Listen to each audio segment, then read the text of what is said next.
Muitos analistas dizem que a atual situação política no Brasil é resultado, de alguma forma, das manifestações do ano de 2013. A gente vai entender isso hoje com dois pesquisadores do assunto. Estamos com a cientista social Ellen Elze, doutoranda em Sociologia pela Universidade de São Paulo e pesquisadora do CNPq, e o doutor em Sociologia pela USP, Rafael de Souza, pesquisador do Centro Brasileiro de Análise e Planejamento. Sejam muito bem-vindos, pessoal. Obrigada por nos receber. E aí, faz algum sentido atribuir a situação política que a gente vive hoje a 2013 e a tudo que aconteceu naquele momento e as forças políticas que brotaram daquele momento? Começar com a Ellen. Claro. Bom, hoje já existe assim, um certo consenso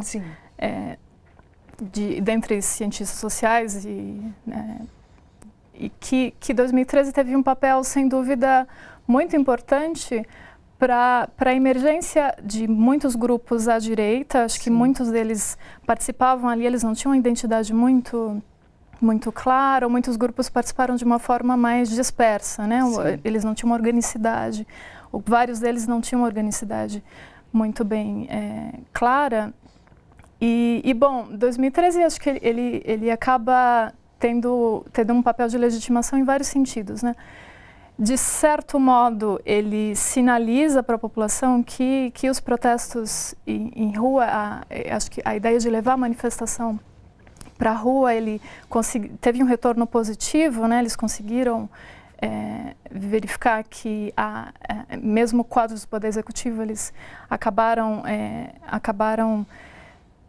cooptando, de certa forma, aquele movimento que estava nas ruas? Eu acho que teve, bom, em vários quesitos, o movimento ele foi bem sucedido, né? Sim. E de alguma forma aquilo virou um momento de efervescência criativa. Então, vários grupos que eles tinham uma participação em espaços, ainda não no espaço público, eles encontram ali um momento de...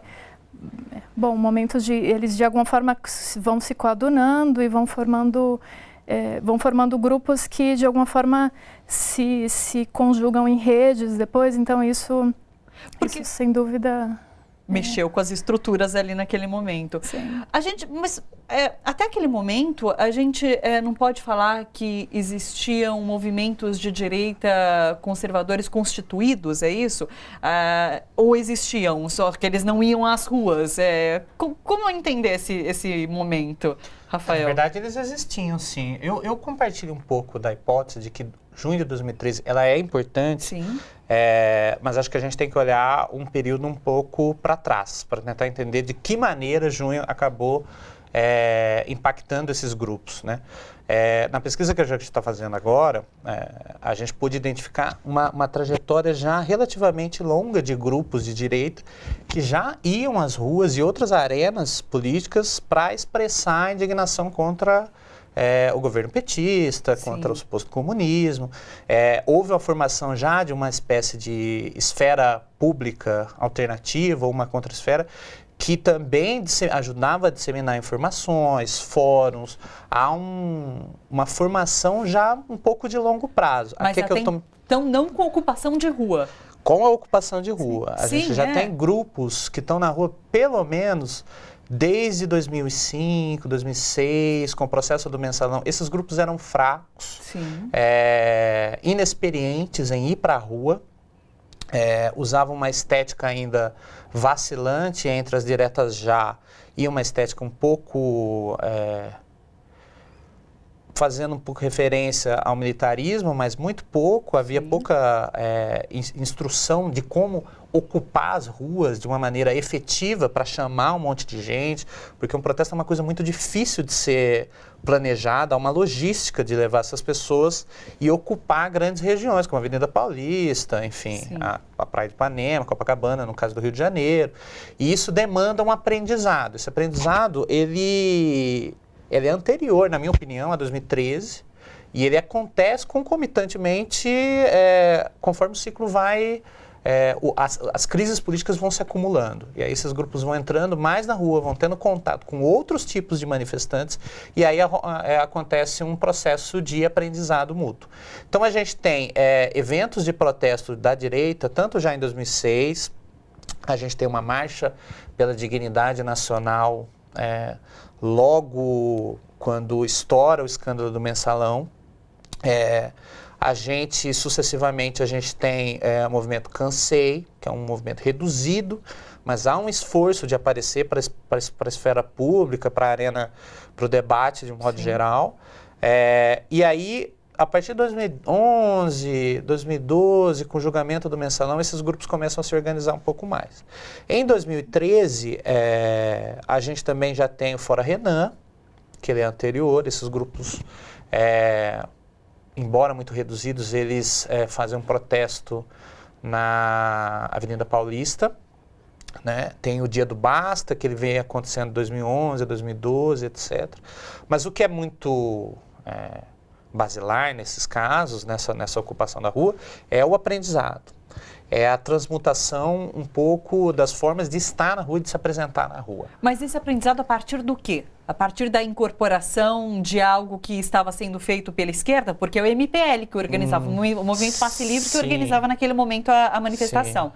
Esse aprendizado é com base em quê? Na verdade, não. Na verdade, a minha hipótese, agora no projeto que a gente está tentando trabalhar lá no SEBRAP, é a ideia de que eles traduziram estéticas e formas de mobilização da cultura popular brasileira e levaram para a rua.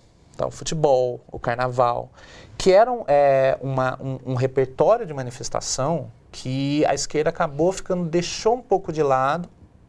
Havia todo um debate nos anos 90 sobre a carnavalização da esquerda e houve uma tentativa da esquerda tentar aumentar sua credibilidade com outras formas de exibição no espaço público. Sim. Então, acho que há essa captura do imaginário nacionalista por parte da direita, que não vem tanto do MPL, etc., vem de um contato com um outro conjunto de imaginário nacional sobre como se portar nas ruas e como agir nas ruas. A gente pode dizer, Ellen, que a partir daquele momento em que movimentos de direita se unem à manifestação do MPL em 2013, de certa forma o movimento começa a se amplificar, a se ampliar, na verdade, porque é isso que a gente vê. Hoje a gente vê manifestações grandes da direita que, elas existiam antes, mas não com essa intensidade. Com essa intensidade, com essa proporção, né? O que eles tiraram de lá que fez com que isso fosse progressivo e fosse aumentando?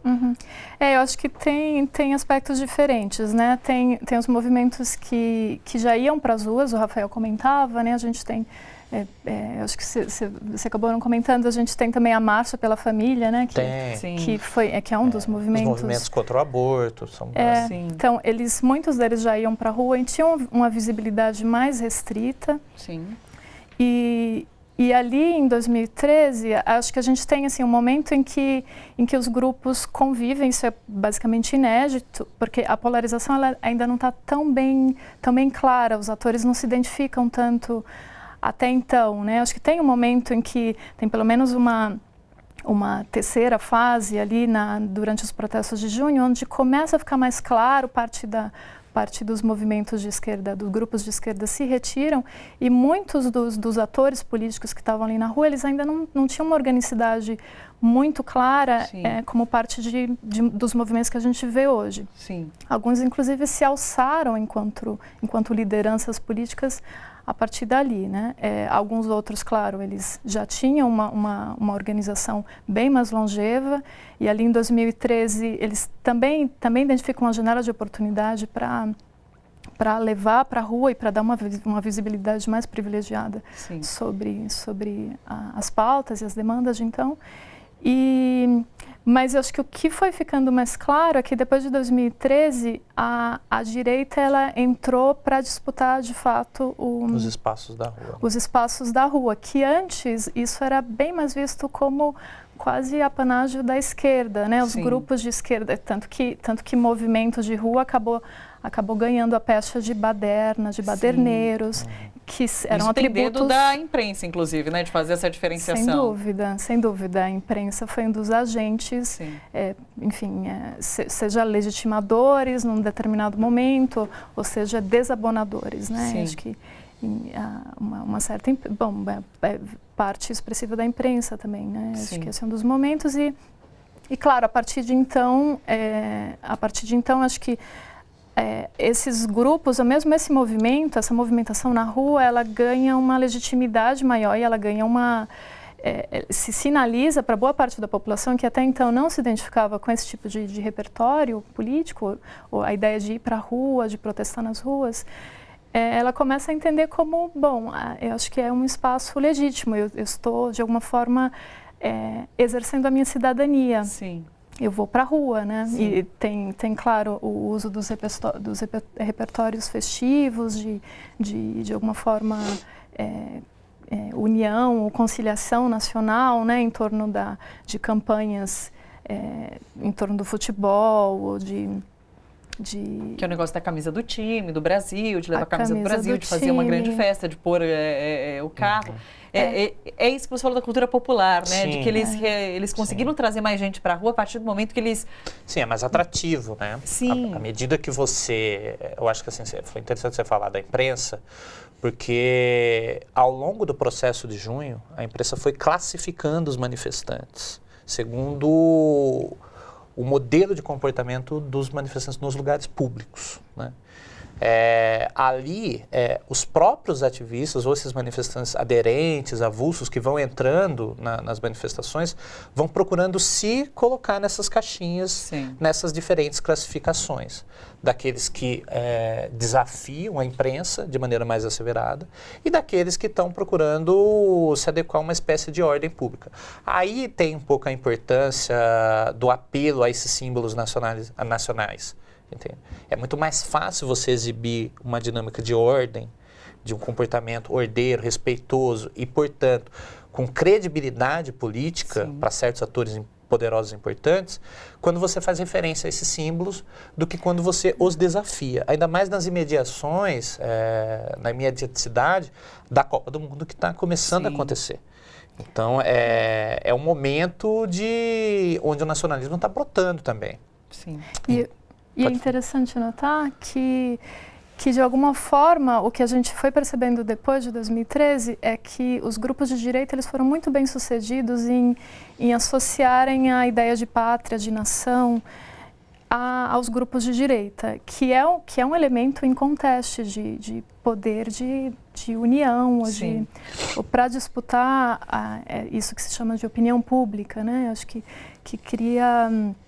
E, de alguma outra forma, os grupos de esquerda, ao contrário, eles abriram mão e viraram, de alguma forma, franco atiradores da ideia de pátria, de consenso em torno da pátria e da nação, tentando enfatizar sempre a ideia de como essa pátria é estratificada, de como as nações, de como a ideia de nação ela tenta de alguma forma, né? Ela é bem mais problemática porque ela tenta escamotear várias hierarquias ou exclusão de vários grupos. Então, ao tempo em que os grupos de direita eles foram bem mais sucedidos em veicular, em manipular mesmo esse símbolo, que até hoje mostra a sua eficácia, né? A gente vê, o slogan, a ideia do slogan "Meu partido é o Brasil", ele é muito eficiente, né? Daí surge essa polarização que a gente vive hoje. E ele consegue, de alguma forma, vender a impressão de que ele não é parte da polarização. Ele tem um interesse maior, um interesse em torno da pátria, quando, na verdade, ele está a serviço de um determinado grupo político. Né? E daí a gente teve todos os episódios que levaram, enfim, ao impeachment da presidenta Dilma Rousseff, eleição de Bolsonaro hoje. E daí agora, no final de semana, teve uma manifestação chamada pela direita e que foi tida como fiasco, porque reuniu pouquíssima gente. O que aconteceu com esse movimento que lotava as ruas e nessa última semana... Antes disso, ainda teve um episódio bastante interessante, foi a briga de dois movimentos da direita, numa manifestação anterior a desse final de semana. O que está acontecendo com os movimentos de direita agora? Você respondeu já um pouco, porque é muito difícil manter as pessoas na rua. Né? Normalmente, um protesto ele é um evento raro, ele costuma ocorrer numa demografia muito reduzida da sociedade. Normalmente quem vai são jovens, pessoas que têm profissionais liberais, que têm maior flexibilidade de tempo. Existe uma série de estudos sobre isso, né? Existem pessoas que têm disposições biográficas a comparecer mais aos protestos, né? Ao a gente facilitar um pouco essa infraestrutura de protestos, a direita conseguiu capturar grupos maiores, né? Então vão famílias, idosos, isso ajudou a inflar esse número nas ruas, né? A própria ideia de deixar aberta a Paulista, você facilita toda a logística para poder conseguir agregar essas pessoas no momento do protesto. Agora, isso é difícil permanecer ao longo do tempo. As pessoas tendem a retornar às suas rotinas cotidianas, porque elas não conseguem permanecer mobilizadas a todo tempo. Essa é uma explicação, né? Essa é uma explicação de decaimento da mobilização. Sim. Eu acho que a outra razão... Isso de qualquer mobilização, sendo de direita ou de esquerda. De esquerda. Sim. Isso de direita ou de esquerda. Sim. Agora, existe um fato de que houve uma ruptura dentro desse próprio campo, né? As pessoas foram agora se posicionando em relação a diferentes dimensões do governo, diferentes lealdades e identidades começam a brotar. Sim. E sem esse arranjo organizacional de fôlego que havia de 2015 a 2016, fica difícil você dar credibilidade à manifestação, aos eventos, e aí fica difícil você chamar grupos familiares, pessoas de diversas extrações familiares, de diversas extrações populacionais. Sim. Então, eu acho que é um pouco das duas coisas, assim. Tem um fato também de que fazer protesto a favor do governo também é muito mais difícil. Por mais que esse governo tenha suas próprias dificuldades e apresente sempre um novo ponto de debate, sim, é mais difícil você levar as pessoas para apoiá-lo. Sim. Né? Então, a ideia, todo imaginário de protesto, ele é um pouco sempre pautado na ideia de que eu tenho a minha autenticidade enquanto um ativista que está contra um determinado conjunto de injustiças do Estado. Se você não consegue construir isso, fica difícil você levar as pessoas para a rua, entende? Sim. Foi por isso que o 20 centavos se tornou muito mais do que isso naquele momento. Sim, 20 centavos, né? A gente acabou vendo várias bandeiras, pautas, várias outras pautas. A respeito dos protestos do domingo também, foi bem interessante notar, porque bom, teve uma certa aglomeração maior, acho que principalmente em frente ao palanque do movimento nas ruas, sim, que foi um dos principais grupos que estiveram envolvidos no chamado aos protestos, né? E bom, claro que um protesto a favor do governo de situação, como o Rafael comentava, ele tem um poder de mobilização menor, claro, sim, e ele acaba tendo, em larga medida, um papel de tentativas de reforçar a solidariedade do grupo, que de alguma forma ele está se mantendo como uma base fiel do governo Bolsonaro. Ele está sem dúvida entre aqueles 30% ali dos, sim, apoiadores, né, de até então. Por outro lado, vários dos grupos que tiveram encabeçando os protestos aqueles protestos mais impressionantes, principalmente em 2015, né, da direita, muitos se retiraram em grande medida por causa desse racha da direita, o que é também muito... É muito fácil de esperar e prever, acho que principalmente porque no momento de decisividade política mais premente, como por exemplo o impeachment, é muito mais fácil montar blocos políticos, né? Sim. Depois cada um se divide, então você começa a ver... Tem um inimigo comum, né? Sim. Tem um inimigo comum, então tem, de uma certa forma, uma simplificação da lógica política, né? Sim. Cada um, de alguma forma, entende, só enxerga uma das cores no espectro político, e aí depois isso tende a se complexificar, né? Então a gente vê vários rachas entre vários grupos, até o ponto de um grupo que ter sido um grupo que chegou a ser uma das caras principais do movimento à direita, como o Movimento Brasil Livre, ele acabou sendo rechaçado nessas novas expressões, né, de protestos à direita, como eu cheguei a ver na Paulista, nesses 2 últimos protestos, né, então, de fato, tinha esse fator da disponibilidade biográfica, a gente via claramente que os protestantes de rua, em sua larga maioria, eram pessoas mais idosas, aposentados provavelmente, isso, já houve pesquisa que aferia isso.